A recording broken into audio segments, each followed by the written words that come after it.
Damn you, Allison! Damn you, Claypool! Damn this riff! I hate you!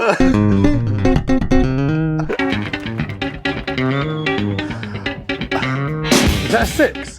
Yes, and it's fretless. Oh!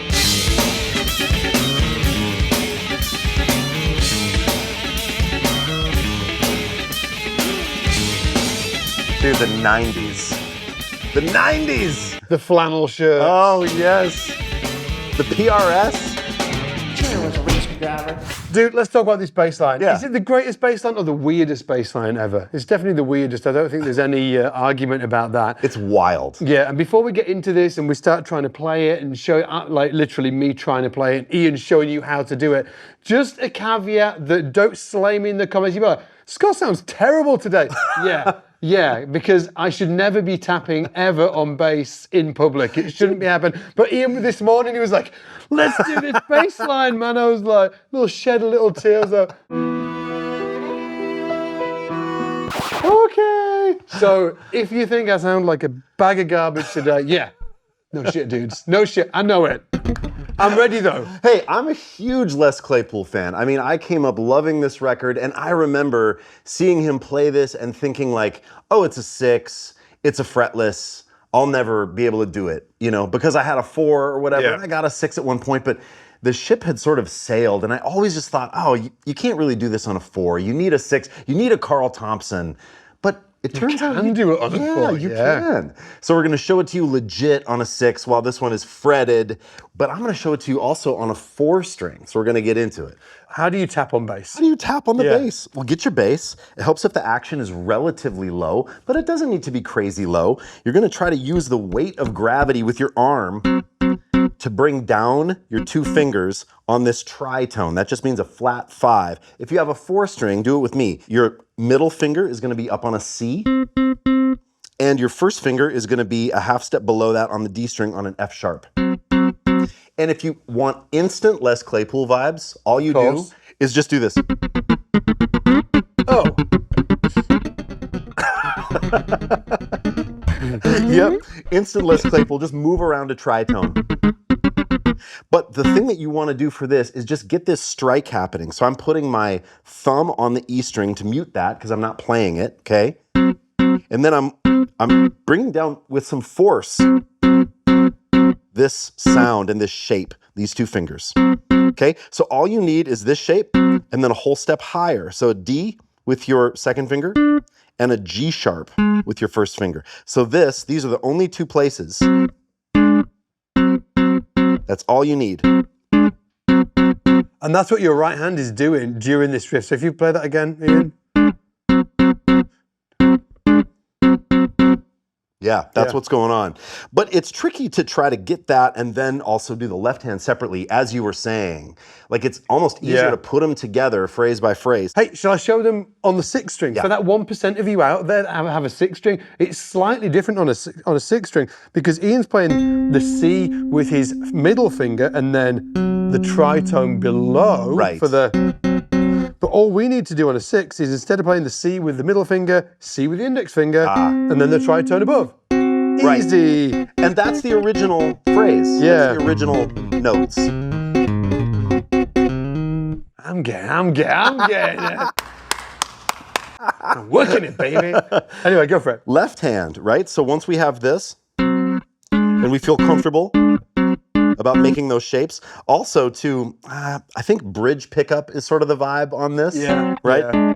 That's that like squawky Les Claypool Because Les sound. Claypool, he's only got a bridge pickup. Check it out. It drove so goddamn fast.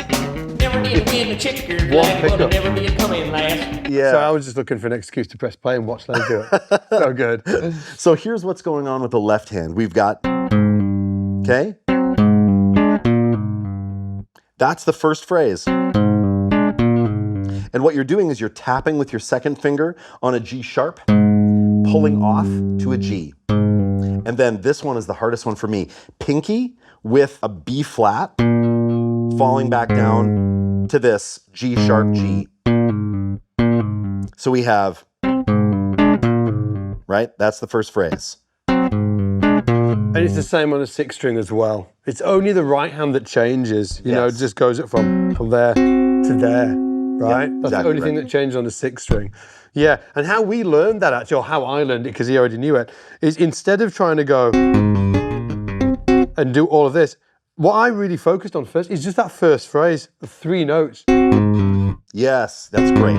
And try and play them in time. Yes. Because when Ian was playing it, because you just play the groove just like a couple of times round.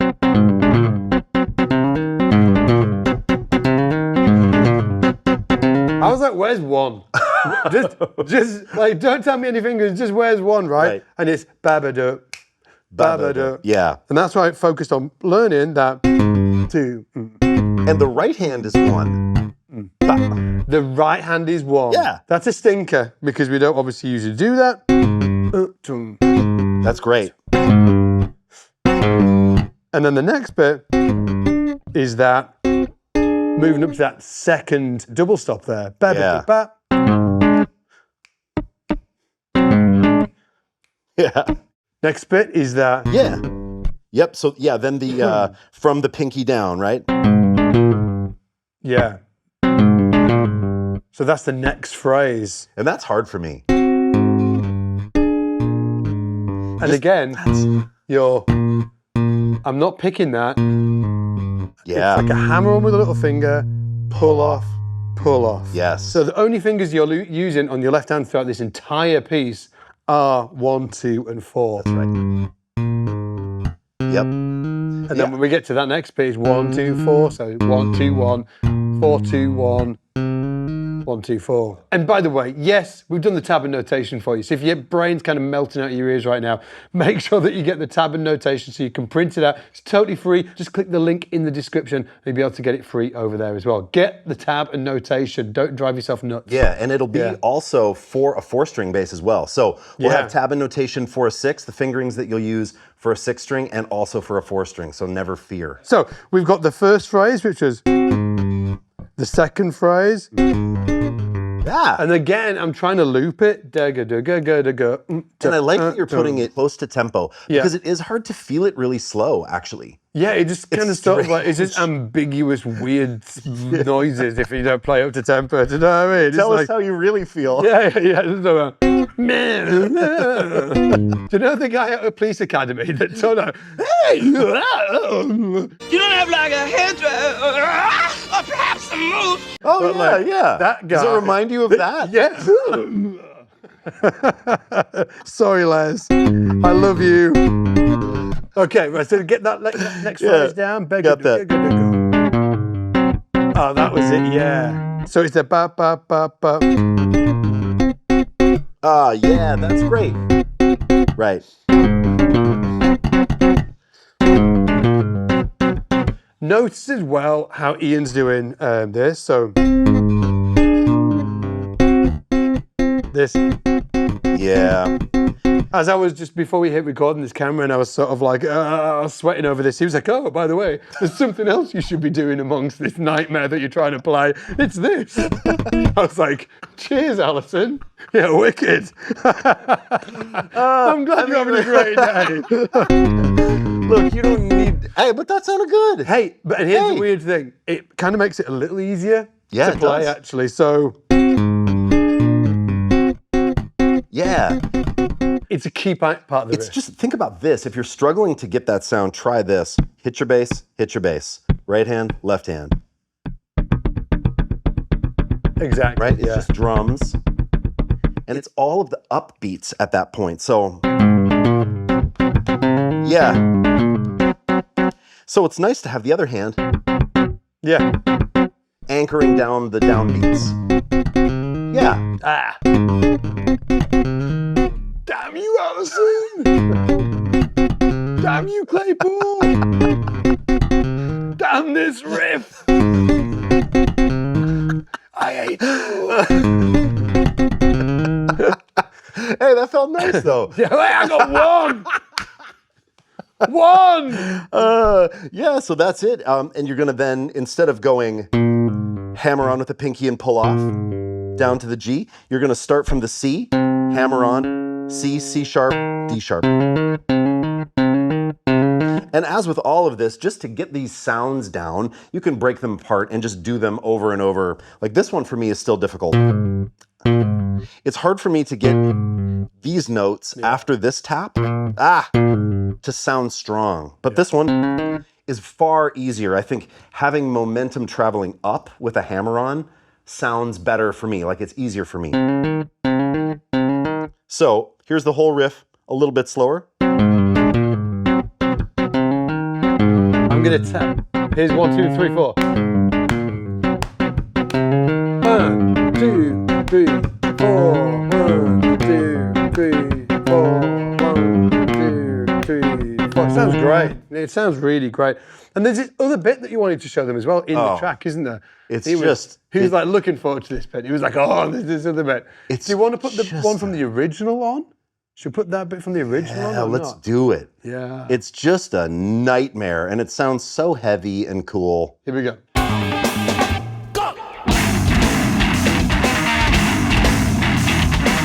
It's like cork core. It's corn. It reminded me of corn. You know what I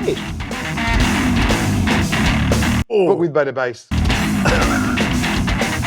You're out for blood today. Oh, I mean, just so fun to see Les too in that role of like he's singing, he's playing the craziest techniques. It's what made him stand out from all the rest in the era, the golden era of the flannel shirt. Yeah. Oh man. The 90s rule, dude. Is he stomping around that stage in long underwear? Yeah, I think so. Check it out.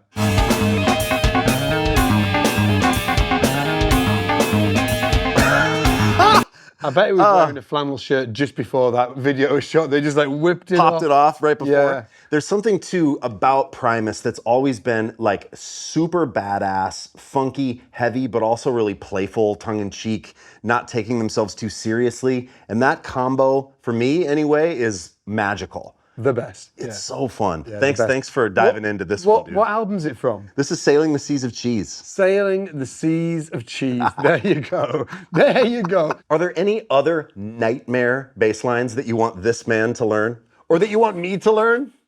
Please let us know in the comments. We want to know what crazy bass riffs, bands, bass players you want us to cover, and we'll do our best. Hey, thanks so much for watching today. If you have enjoyed the lesson, obviously make sure that you subscribe to the channel, click like and all of that good stuff. And remember, we've got the PDF as well, totally free. You can click the link in the description. And if you want to, learn bass from two fine gentlemen. Oh, that's right. We would put ourselves forward to it. Go to scottsbasslessons.com. You can take it for a completely free test drive for 14 days. We have the best bass educators on the planet teaching on the platform. And me and you, That's right. We're in there too. And we'd love for you to head on over and check it out. Anyway, dudes, dudettes, see you in a bit. Bye.